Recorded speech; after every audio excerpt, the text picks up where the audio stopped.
안녕하세요, 동포 여러분. KBS 한민족방송 보고 싶은 얼굴 그리운 목소리 이소연입니다. 여러분 혹시 장세납 아십니까?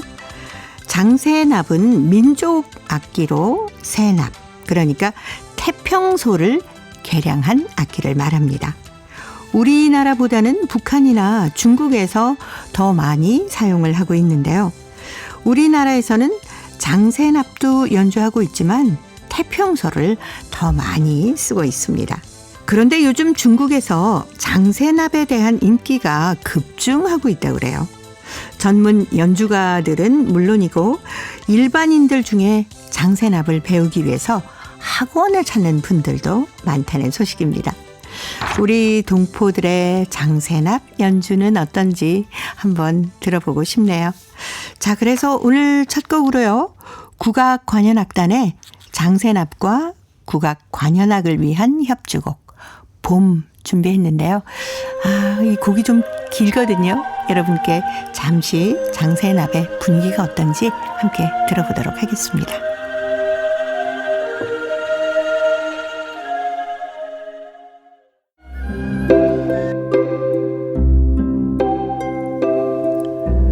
동포 여러분의 편지 사연으로 함께합니다. 행복우체통.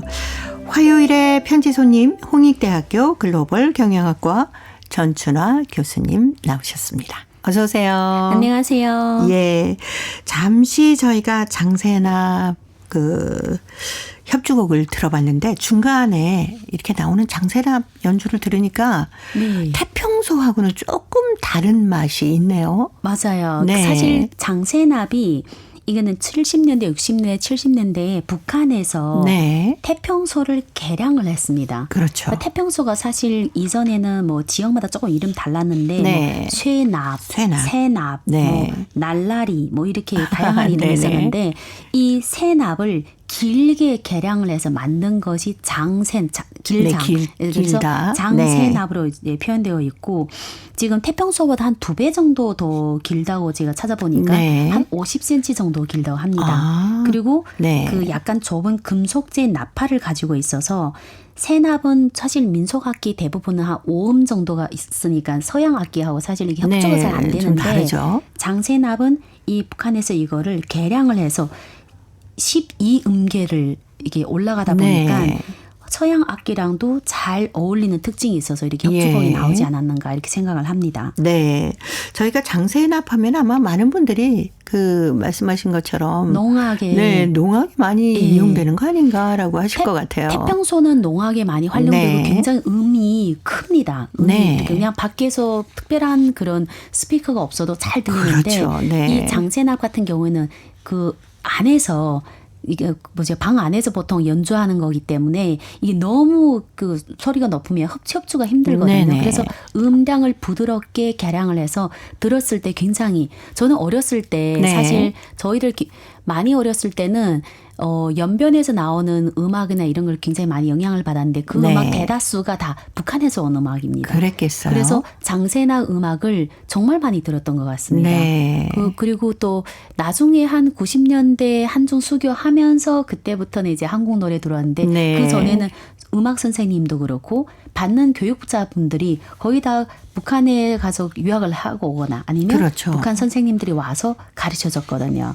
지금 생각해 보니까 장세납으로 했던 음악들이 꽤 네. 많았을 것 같습니다. 예. 네. 그래서 요즘에 또 중국에서 장세납을 배우자 하는 게 뭐 예. 유행처럼 번지고 있다고 그래요. 그러니까 중국에서는 이 장세납이 또 그 태평소가 들어오면서 그 중국에는 교포들이 살고 있잖아요. 네. 그분들이 이걸 또 활성화시켰습니다. 그래서 이거를 중국에서는 또 조선 민족이 지금 하고 있는 거기 때문에 지금 중국에서 민속 악기를 다양하게 배우는 중에 하나가 네. 또 장세납.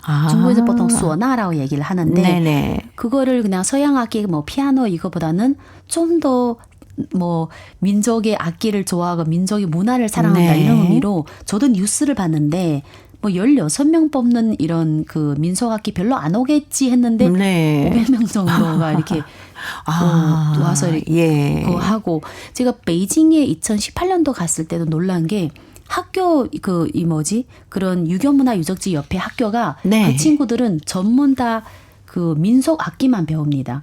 그래서 민속 악기 배워서 네. 이 유적지에서 어떤 행사할 때 민속 악기로 행사를 와서 봉사를 하는 거예요.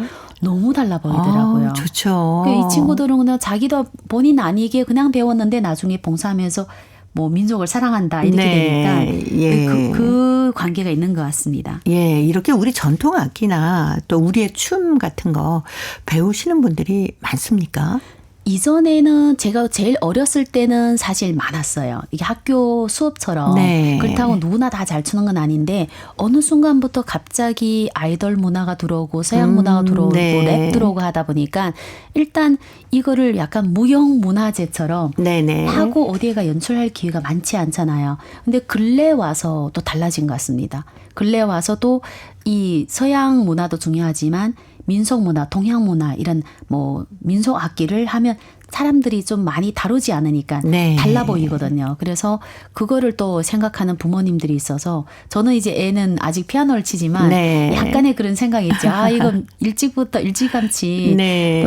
그 태평소라든지 이런 거를 시켰더라면 좀 다르지 않을까 하는 아쉬움은 있죠. 그렇죠. 왠지 우리의 악기를 연주하다 보면 왜 나한테 아주 잘 맞는 옷을 입은 듯한 그런 느낌을 받게 되지 그렇죠. 않을까 싶어요. 어릴 때는 그런 걸 모르는데 네. 자라면서 느낀 거 자기 우리 몸에 흐르는 피가 네. 그 악기도 어떻게 보면 우리한테 맞을 겁니다.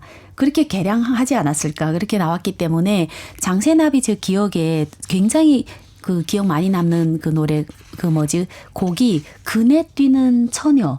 아, 이거를 예. 이게 북한에서 이제 주로 이제 연주를 하는데 그러다 보니 연길에서도 항상 네. 그 연주자가 연주를 했던 곡이거든요. 그래서 그걸 들으면 본인 아니게 이제 그 소녀에 대한 어떤 네. 이야기를 얘기를 하는 것 같은데 마음이 따뜻하고 그냥 민속 음악이다. 그렇죠. 그렇게 딱 느껴지죠. 왠지 귀에 쏙쏙 들어오지 않습니까? 맞습니다. 네. 혹시 장세나 배우시는 분도 계실 것 같아요. 예. 우리 동포들 중에. 예, 동포들도 이제 활동할 때 뭐 연주하거나 뭐 할 때 이제 이 민속 음악을 할 수 있는 분을 초청하면 네. 정말 사람들 집중도 하고 좋아합니다. 그렇죠. 예. 혹시 배우시는 분들은 그 사연도 좀 행복우체통에 보내주세요. 어떤 맞아요. 분위기인지 참 궁금합니다. 예. 동포 여러분의 사연 기다리겠습니다. 자, 오늘 첫 번째 편지는요. 중국 북경시 통주구의 김성옥 씨 보내오셨습니다. 인생의 스타트라는 글인데요. 전춘화 교수님이 먼저 소개합니다. 오늘 이 자리를 빌어 70년을 살아온 나이 성숙지 못한 경험이지만 한마디 하고자 한다. 내가 5살 나던 해 오빠까지 우리 네 식구가 아버지 직장 발령에 따라 시골 마을에 이주하였다. 교장 겸 교도주임인 아버지께서 갑자기 열이 40도로 올라 병원에 입원하여 35일간 혼미 상태에 처해 있었다. 병간호로 엄마와 오빠가 가고 15살짜리 내가 혼자서 동생 둘 10살, 5살을 챙겨야 했다. 그때 어린 나이에 겪었던 가지가지 일들이 50년 지난 오늘에도 잊혀지지 않으며 대신 그 간과한 일들이 바로 내 인생의 스타트가 되어 나로 하여금 생활이란 분투이고 그 속에서만이 바른 삶의 자세를 얻을 수 있다는 신념을 심어주어 너무 고맙다. 당시 집채로 농사 지을 때여서 겨울 탈곡이 시작되면 쌀을 타러 가라 방송한다. 나 어린 내가 쌀마대를 들고 가서 타놓고 너무 걱정해하는 것을 보고 인근의 어르신들이 소수레에 실어 또 집안에까지 들여다 주었다. 그나마 이런 일은 괜찮았다. 제일 힘들고 나를 진짜 울린 것은 부뚜막에 불 때는 일이었다.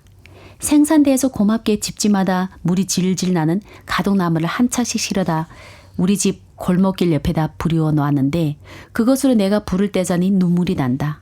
소대에서 부려놓은 나무들을 한 단 한 단 울란에 끌어들여 조막 토끼로 자르고 이튿날부터 그 젖은 나무로 불을 떼서 동생들을 밥해 먹어야 했다. 꼭두 새벽부터 일어나 젖은 가동나무를 올려놓고 불을 붙였다. 후 반나절이나 부엌에 엎드려 너무 불을 불어 얼룩진 검댕이 얼굴로 서러운 눈물이 솟구친다. 그날 아침 해가 서발 장대로 떴지만 난 끝내러 밥을 못하고 동네 한 끝에 있는 합작사에 가서 과자를 사왔다. 동생들은 좋다고 먹어대지만 난 전혀 목구멍에 넘어가지 않는다. 난 밖으로 나가 한참 돌며 불을 지필 생각을 했다. 바로 그때 바자울란에 서 있는 빼빼 마른 나무가지가 아직 칭칭 감겨 말라버린 당콩 줄기와 함께 바람에 하늘삭거리는 것이 보였다. 이야, 바로 저것이야. 사막에서 오아시스를 만났다. 난 인츤 달래가 몇 가지 뽑아다 부엌에 넣고 그 위에 잎이 많은 젖은 가덕나무를 올려놓았다. 마른 나무가 타면서 그 위에 놓은 젖은 나무가 불기 시작했다. 조금 후에 가마에 물이 끓기 시작하고 온 집안에 화기가 돌았다.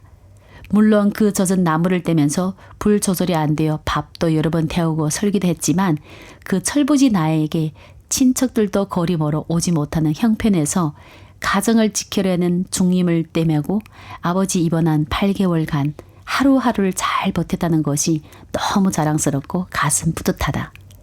몇십 년이 전에 그 간단한 일로 바로 나의 인생이 스타트가 되어 그 후로 뭐든지 하면서 배우고 또 하면서 배우게 된다는 것을 터득하게 되었으며 퇴직 후의 후반 생활도 보다 더 의미 있고 풍요롭게 가꾸기에 노력하고 있다. 네, 김성옥 씨. 15살 정도면 이제 중학생 아닙니까? 그렇죠. 예. 그런데 갑자기 이렇게 집안일을 도맡아 하면 얼마나 힘들었을까 어릴 싶어요. 때부터 사실 조금씩 해왔다면 상관없는데 네네. 근데 저도 이런 경험이 있어요. 아, 그러세요. 근데 저는 성공을 못했습니다. 그 비슷한 나이 또래인데 네. 우리 집에 갑자기 부모님이 이제 어디를 가야 되는 제가 한 일주일 동안 혼자 살아야 되거든요. 네. 근데 겨울이었어요. 겨울은 사실 그 동북은 영하 20도 이렇게 엄청 내려가기 춥죠. 때문에 불을 안 네. 뗄 수가 없는. 네. 근데 저는 굉장히 쉬운 줄 알아가 눈으로 봤기 때문에 그렇죠. 그냥 나무 올려놓고 젖은 나무도 아니고 그냥 마른 나무였는데 그래서 부모님 가실 때 이렇게 해라 말씀을 하셔서 아 걱정하지 말라고. 아 네. 근데 불이 안 붙는 거예요. 아니 네. 이게 장난칠 때는 굉장히 밖에서 애들 과 장난칠 때 불이 네. 정말 잘 붙었는데 이게 희한하게 안 붙는 거예요. 그래서 한참 불다가 막 입이 너무 아픈데 네. 막 눈물이 막 나는 거예요. 추운데 이거는 저는 사실 밥 하려고 불 붙인 것도 아니고 그냥 이게 불을 떼야 되는 상황이었는데. 네, 그렇죠. 겨울이니까. 그래서 어쩔 수 없이 나중에는 그 제 동생이 네. 1시간 차 타고 와서 걔는 네네. 약간 도시와 이게 그 시골 사이에 살거든요. 나보다 4살 어린데 네. 그때는 아직 그 친구가 지금 초등학교였나? 아. 걔가 와서 불 떼준 거예요. 그래서 네. 일주일 동안 얼어 죽지 않고 네네. 그래서 이거 읽으면서 갑자기 너무 부끄럽네요. 네, 지금은 이렇게 웃으면서 얘기를 하시고 우리 편지를 주신 김성옥 씨도 아유 옛날에 그때 그랬어요 하지만 그 당시에는 얼마나 힘들고 또 어린 동생들까지 보살펴야 되니까. 저는 사실 동생은 예. 없었는데 문제는 집이 꽁꽁 얼어서 이불 덮고 있으면 일주일 지나가겠지 않는데 이게 이불 그렇죠. 덮고 살 수 있는 상황이 아니다 보니까 아, 이 심정을 알 것 같아요. 네. 이렇게 부모님 안 계신 자리를 잘 메꿔 가시면서 아, 정말 뭐든지 내가 뭐 부딪히면 할 수 있겠구나 하면서 그때 인생의 스타트가 어떤 건지 알았다라고 하셨는데 맞습니다. 뭐 이런 비슷한 경험들 많으실 것 같습니다. 지금 생각해 보니까 네. 10살, 5살 동생이 없었어요. 있었더라면 목숨 걸고 해야 되지 않을까. 그래서 어렸을 때 약간의 어려움이나 네. 약간의 문제를 스스로 해결하고 이제 이걸 하는 것도 정말 좋은 경험이 아닐까 하는 생각이 듭니다. 네, 못할 게 뭐 있겠습니까? 네. 그때 그렇게도 했었는데 이 집안에 어려운 일이 있거나 뭐 어쩔 수 없이 해야 될 때 그럴 때 좀 생각도 많아지고 철도 들고 그러는 거 아닐까요? 그렇죠. 철도 들고 갑자기 내가 해야 된다는 것을 다른 사람한테 떠넘기지 못하니까 그때부터 이제 사람이 성장하게 되는 것 같아요. 네. 그래서 종종 이제 어려움을 닥치는 것도 두려워하지 않고 이제 그렇죠. 즐긴다고 얘기해야 된다. 성장하는 기회가 왔다라고 생각하면 좋겠습니다. 예. 뭐든 뭐 열심히 하면 이룰 수 있지 않겠습니까? 그러면서 이제 모든 것을 대하는 힘도 생활력도 강해지는 거죠. 네. 지나고 보니까 항상 네. 내 성장은 다 어려움을 딛고 그다음 버티고 그다음 그거를 해결한 그 다음에 성장한 것 같아서 젊은 친구들한테는 어려움이 네. 있을 때 내 생선 기회가 왔다. 그렇죠. 네, 이렇게 생각하면 뭐든지 다 해결할 것 같습니다. 네, 생각하기 나름 아니겠습니까? 아유, 이거 어떻게 해 보다는 해보자. 네. 라고 스스로에게 힘을 주는 거죠. 예, 김성옥 씨 오늘 그 시절 생각하시면서 추억에도 한번 젖어보시기 바랍니다. 드라마 이태원 클라스 OST 중에서 시작 준비했습니다. 가호의 노래입니다.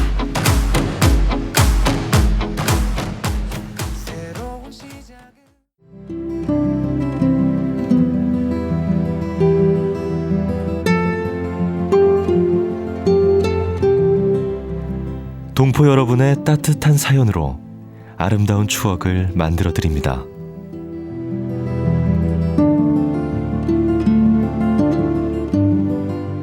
보내실 곳은 대한민국 서울특별시 영등포구 여의공원로 13 KBS 한민족 방송 보고 싶은 얼굴 그리운 목소리 담당자 앞이고요. 인터넷 주소도 알려드립니다. KBS 홈페이지 www.kbs.co.kr에 접속하신 다음 라디오, 한민족 방송, 보고 싶은 얼굴 그리운 목소리를 순서대로 클릭하신 다음 청취자 참여 코너에 글을 남기시면 됩니다.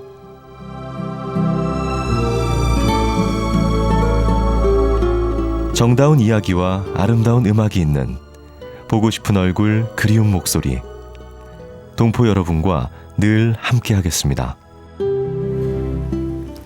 화요일의 행복우체통 홍익대학교 글로벌 경영학과 전춘아 교수님과 함께하고 있습니다. 자, 이번 사연 중국 길림성 연길시 조진석 학생이 보내왔습니다. 긴장했던 날. 이번엔 제가 소개해드릴게요. 그날은 내가 학교를 다니기 시작해서 처음으로 맞이하는 개방주 교수 참관 활동이 있는 날이다. 국기 개양식을 마치고 돌아와 보니 여러 학부모님들과 아버지께서는 이미 뒷줄에 앉아 계셨다. 은근 긴장이 되었다. 드디어 어문 시간이 시작되었다. 자, 누가 이번 시간 학습 목표를 말해보겠습니까? 선생님께서 질문하시자 많은 친구들이 손을 들었다. 나도 아버지한테 잘 보이려고 용기를 내서 손을 들었다. 혹시 나를 시키지는 않겠지? 그때였다. 조진석.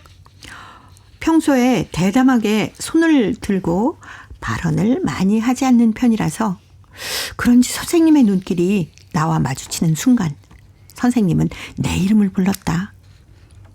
당황한 나는 꺽꺽거리며 말을 하기 시작했다. 시작이 절반이라고 발언하기 시작하면서 얼마 안 되자 청산유수처럼 줄줄 말이 흘러나왔다.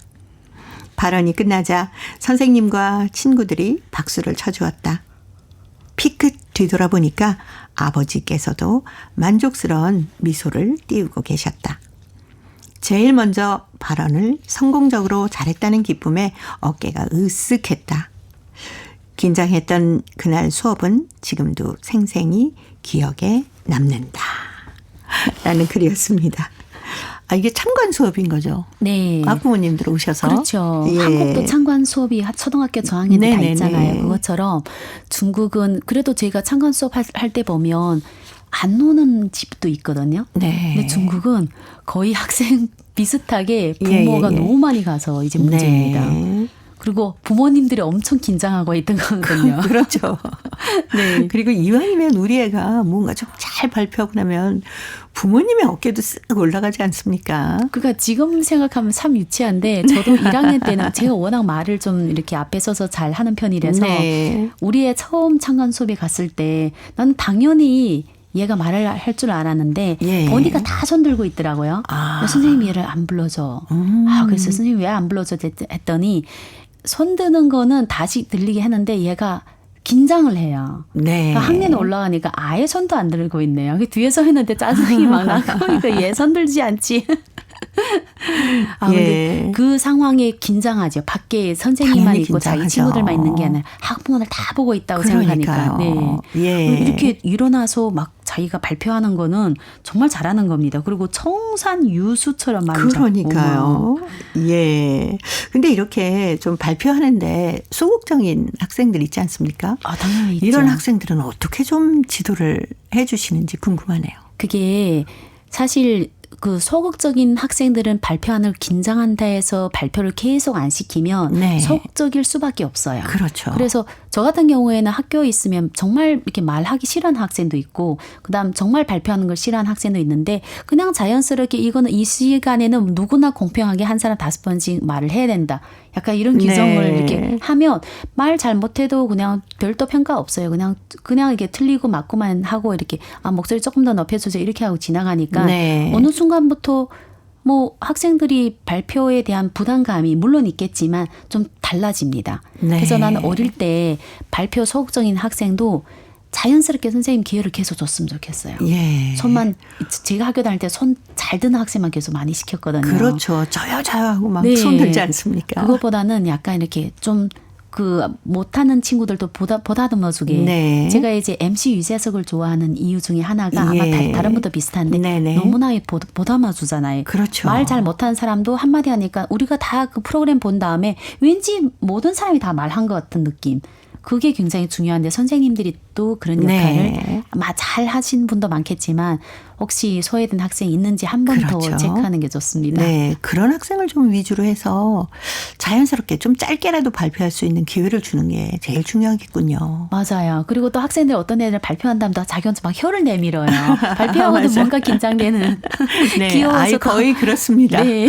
다 하고 나서 혀를 빼꼼 내밀기도 맞습니다. 하고. 예, 자 오늘 조진석 학생 긴장했지만 참 열심히 청산유수로 말을 잘했다고 하니까 다음부터 더 잘할 수 있을 것 같습니다. 저는 가끔은 그 식구들 앞에서 뭔가 얘기하는 게 생각보다 참 어려운 거거든요. 그렇죠. 그걸 집안에서 좀 가끔씩 해주면 어떨까라는 생각도 들더라고요. 제일 좋은 그 공부는 집안에서 소통이고 제일 네. 좋은 사랑은 부모와 자식 간의 대화를 하는데 네. 집에서 말하는 걸 많이 시켰으면 좋겠습니다. 그렇죠. 예. 자, 대화를 좀 많이 하는 그런 가정이 됐으면 좋겠네요. 조진석 학생, 그날 얼마나 아버지 기쁘셨을까요? 주현미가 불러주는 아버지 들으면서 홍익대 글로벌 경영학과 전춘하 교수님과는 또 다음 주에 뵙겠습니다. 고맙습니다.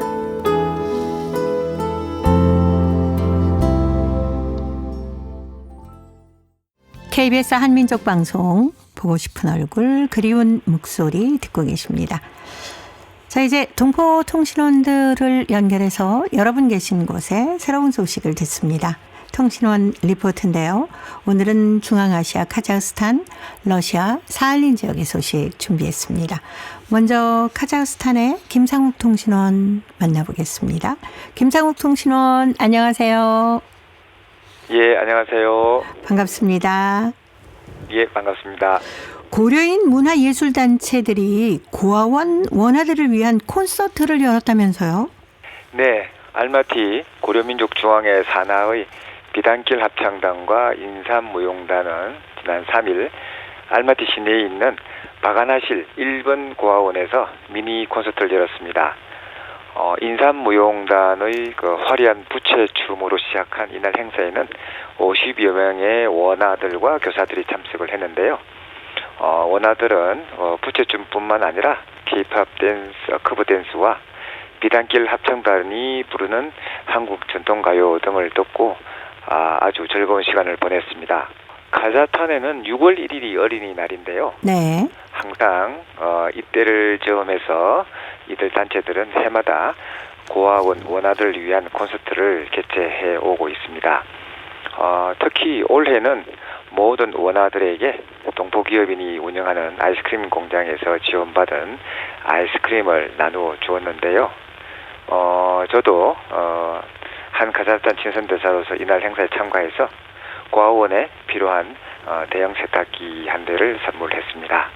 그리고 카자흐스탄에서 K-뷰티를 알리는 행사가 열렸다고 하는데 어떤 행사였습니까? 네, 2024 중앙아시아 뷰티 엑스포 미용 전시회가 5월 30일 알마티에서 개최됐습니다. K-뷰티의 카자흐스탄 현지 진출을 지원하기 위해 마련된 이번 전시회는 28개 우리 국내의 뷰티 관련 기업이 참가를 했는데요. 아주 성황리에 개최됨으로써 2018년 첫 개최 이후 이 지역의 대표 미용 박람회로 자리매김했습니다. 올해의 경우에는 작년보다 한 1.5배 더 큰 전시장에서 필러 및 에스테틱, 헤어와 네일 제품, 그리고 화장품 등을 위주로 전시되어서 관람객의 눈길을 사로잡았습니다. 전시회 현장에는요, 카자흐스탄뿐만 아니라 키르기스탄, 우즈베키스탄, 러시아 등 주변국에서 온 바이어들도 우리 한국관을 둘러보고 또 부스마다 상담을 진행했습니다.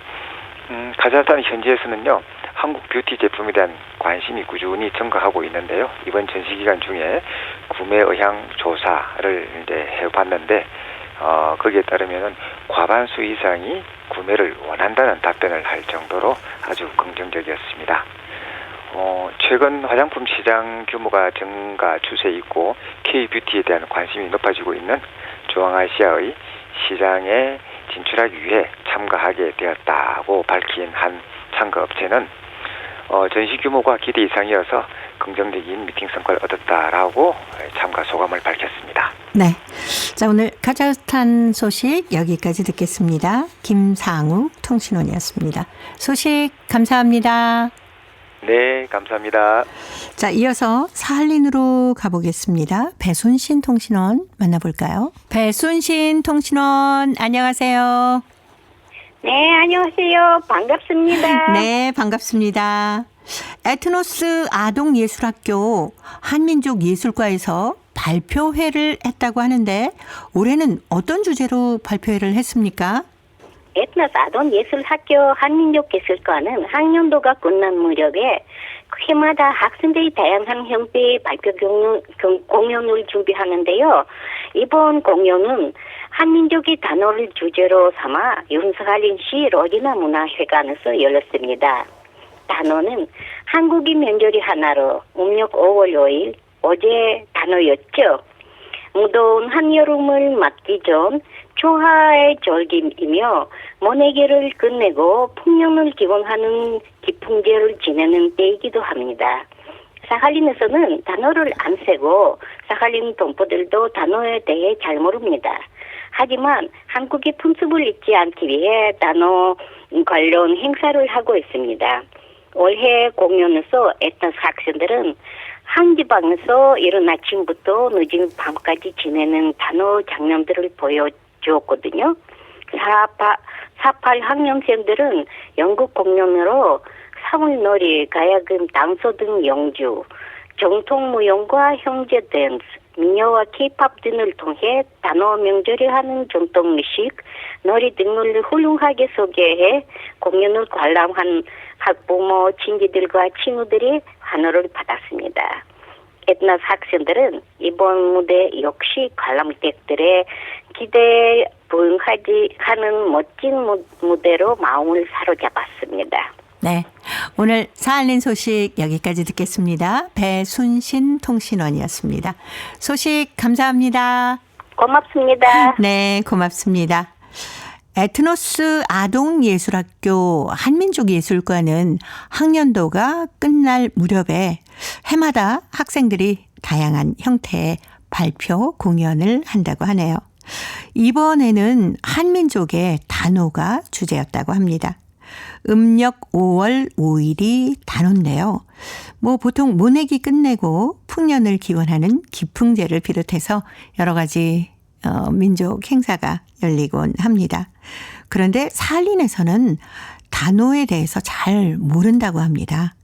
그래서 한국의 풍습을 잊지 않기 위해서 단오 관련 행사를 하고 있다고 하는데요. 올해 공연에서 에트노스 학생들은 한 지방에서 이른 아침부터 늦은 밤까지 지내는 단오 장면들을 보여주었고요. 4학년에서 8학년 학생들은 연극 공연으로 사물놀이, 가야금, 단소 연주, 또 전통 무용과 현재 댄스, 민요와 K-팝 등을 통해서 단오 명절에 하는 전통 의식이며 놀이 등을 훌륭하게 소개해서 공연을 관람한 학부모, 친구들의 환호를 받았다는 사할린 지역의 소식이었습니다. 자, 이제 퀴즈를 통해서 대한민국의 역사와 문화까지 배울 수 있는 퀴즈 한마당 이어드립니다. 동포 여러분과 퀴즈로 하나 되는 시간. 퀴즈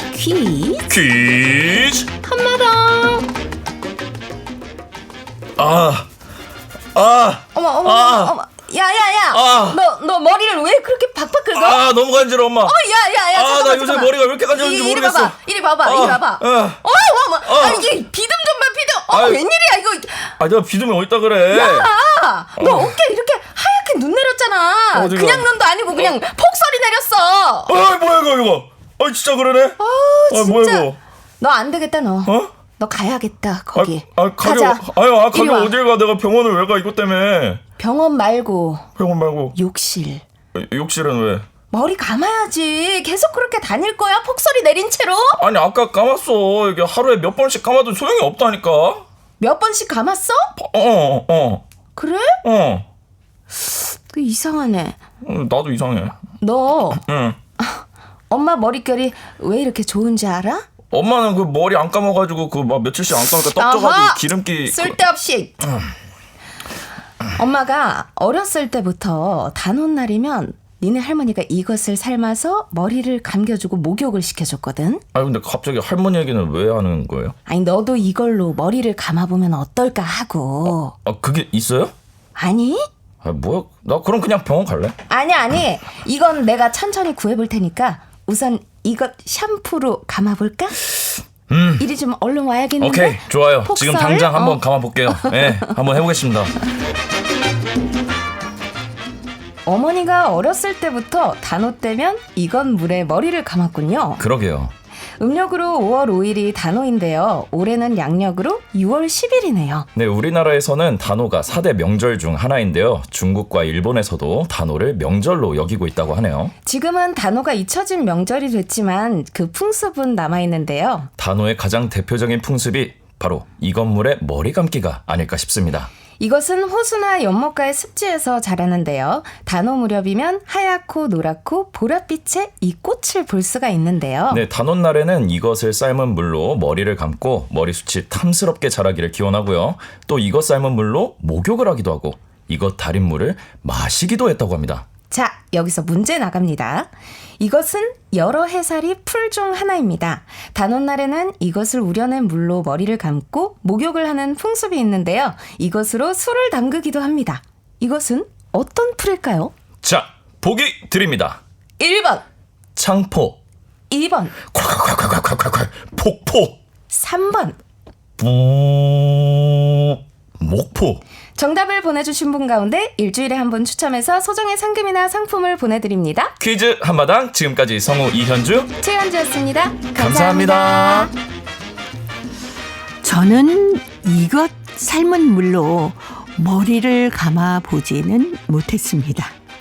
근데 이것 성분이 들어있는 샴푸로 머리를 감아보긴 했거든요. 요즘에는 세상이 정말 좋아져서 이것 성분이 든 샴푸, 화장품, 다양한 제품들이 많이 나오고 있습니다. 저는 근데 이것을 떠올리면은 춘향이가 생각나더라고요. 단오날 춘향이가 이것 물에 머리를 감은 뒤에 그네를 타지요. 이몽룡이 이 모습을 보고 춘향이에게 첫눈에 반합니다. 동포 여러분들은 이것 물에 머리 감아 보셨는지요? 단오에 대한 추억이나 또 나만의 미용 방법이 있다면 저희들에게 사연으로 보내주시기 바랍니다. 정답은 KBS 홈페이지에 접속하신 다음에 라디오, 한민족 방송, 보고 싶은 얼굴, 그리운 목소리를 순서대로 누르시면은 청취자 참여란이 있습니다. 여기에 정답도 적어주시고 또 행복우체통으로 사연도 많이 보내주세요. KBS 콩을 통해서 정답을 보내실 때는 잊지 마시고요. 연락처 꼭 남겨주시기 바랍니다. 여러분의 많은 참여 기다리고 있습니다.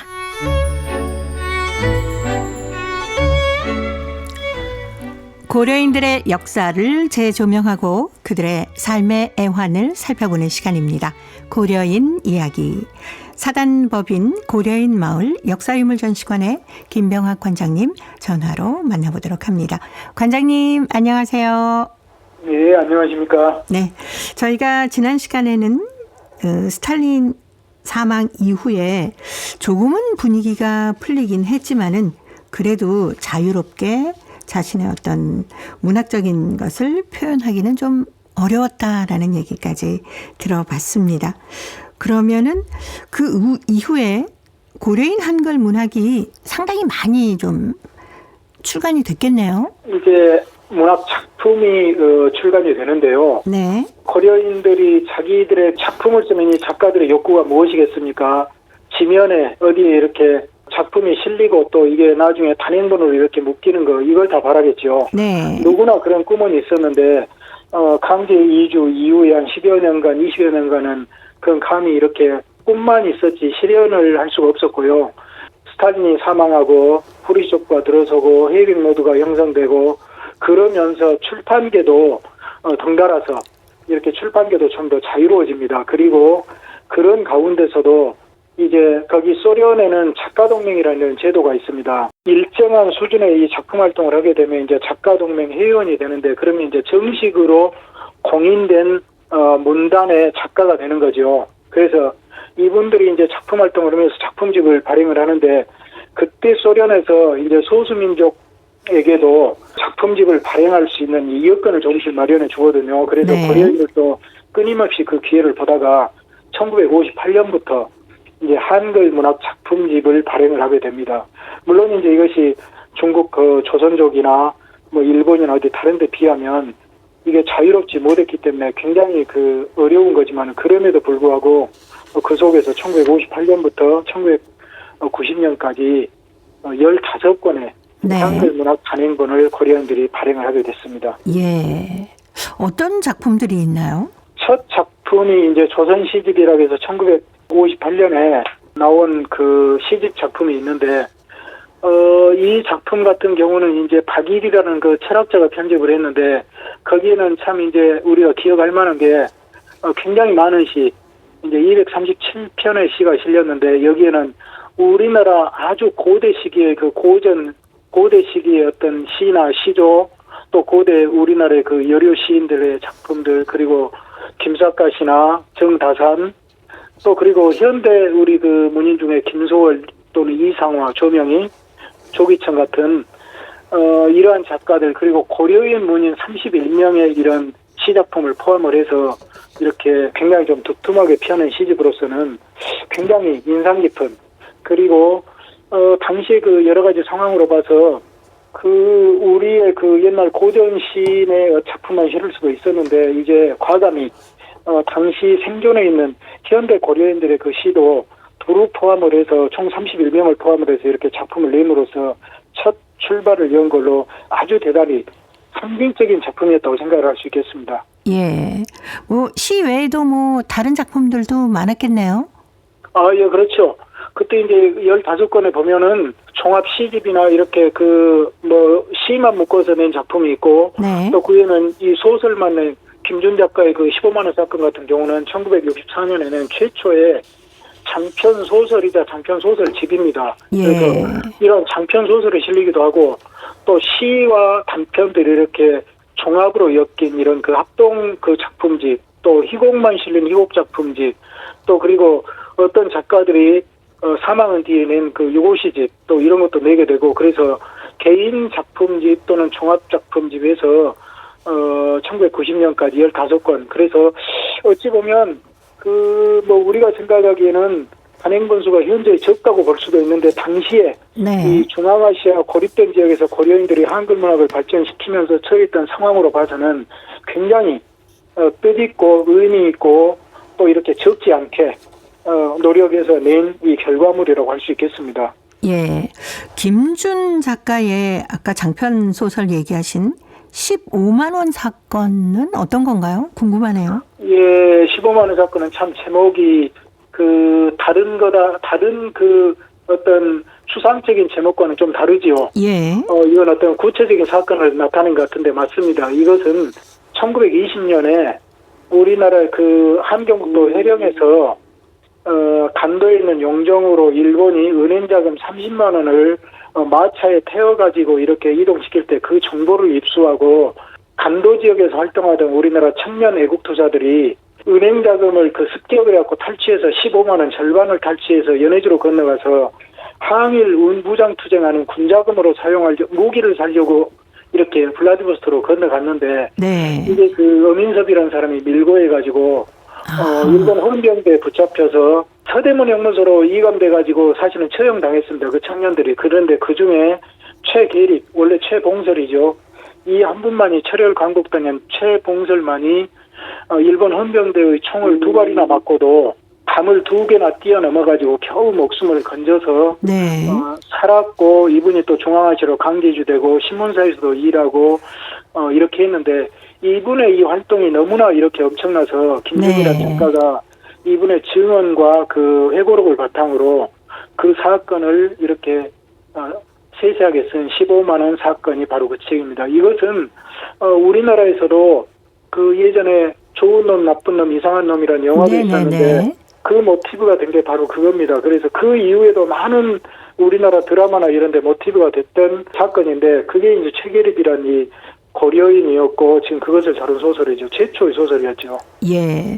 또 소개해주고 싶은 작품은 어떤 게 있으십니까? 그리고 또 이제 세 번째로 나온 공동작품집 10월의 햇빛이라는 1972년에 발행된 종합 공동작품집이거든요. 여기는 시인, 소설, 시, 소설, 희곡, 평론 등 25명의 작품이 이렇게 수록됐는데, 지금까지 소련 지역에서 나오는 이 작품들의 작품집은 우리가 보기에는 정말 뭐라 할까요? 친절하지 못하다 할까요?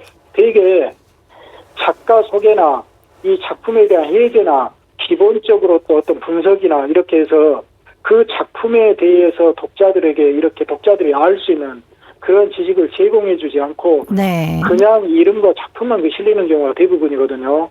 그 작가들에 대한 사전 정보가 없으면 알기가 어려운데, 고려인들이 지금까지 낸 작품 중에서 유일하게 이 작품만이 각 작품 첫머리에 작가들의 프로필 사진과 그 작가들의 양력, 어디서 태어났고 무슨 활동을 했고 어떻게 됐는가에 대한 간단한 이야기, 이런 것들이 실려있기 때문에 정말 이 작가들의 근황, 상황, 그리고 작가들의 취향이나 어떠한 경향의 사람이었는지를 우리가 알 수 있는 정보를 제공해주고 있습니다. 그래서 참 이러한 나중에도 그런 작품들에 계속 실렸으면 좋았겠는데, 아쉽게도 이거 한 번으로 끝나고 있습니다. 아, 그렇군요. 그러면 혹시 작품 활동을 하다가 돌아가신 분들의 유고집은 없습니까? 유고집도 있지만은 이제 나중에 대부분 작품들이 종합작품집이거든요. 네.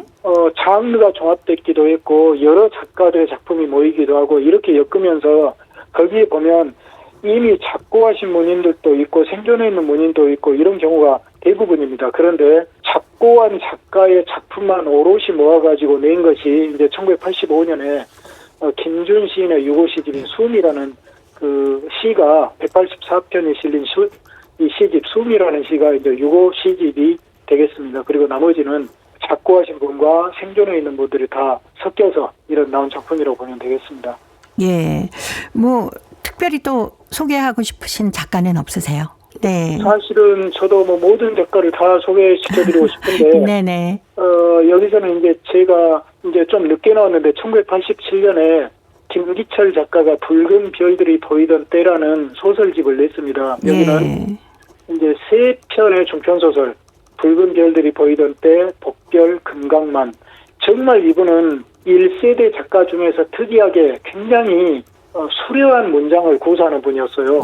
그래서 당시 고려인 1세대 한글문학 작가들 하게 되면 지금 우리의 문학적인 수준에서 보기에는 굉장히 너무 투박하고 섬세하지 못한 경우가 많거든요. 네네. 그런데 1세대 작가들 중에서 그래도 3대 작가를 꼽으라면 15만 원 사건과 유고시집 숨 이런 것을 냈던 김준 시인, 그리고 필화 사건을 일으켰던 그 강태수 시인, 그리고 이 김기철 작가, 네. 아마 이 세 사람을 손에 꼽을 수 있을 겁니다. 그만큼 이분은 뛰어난 문장을 고수하는데 이 작품들이 당시 연해주에서 1920년에 그 한일 독립운동 하던 어떤 그 뭐랄까요, 독립운동 하던 분들이 일본의 어떤 청탐꾼들과 치열한 두뇌 싸움을 해가면서 이런 활동하던 모습이 정말 손에 땀을 쥐게 예. 정말 잘 이렇게 표현이 돼 있어서 저에게는 이 작품이 참 기억에 남는 작품이라고 좀 말씀드리고 싶습니다. 물론 그 외에도 뭐 다 소개를 시켜드리고 싶습니다. 예. 한 번쯤 읽어보고 싶다는 생각이 드네요. 예, 뭐 그렇게 되면 좋겠죠. 예. 자, 고려인 이야기. 오늘은 고려인 한글 문학이 이제 스탈린 이후에 비로소 부흥을 시작했다는 얘기까지 나눠봤습니다. 지금까지 사단법인 고려인 마을 역사유물 전시관의 김병학 관장님이었습니다. 다음 주에 뵙겠습니다. 네, 감사합니다. 네, 고맙습니다. 자, 오늘도 보고 싶은 얼굴 그리운 목소리 함께 해주신 동포 여러분 고맙습니다. 저는 내일 이 시간 다시 찾아오겠습니다. 안녕히 계십시오.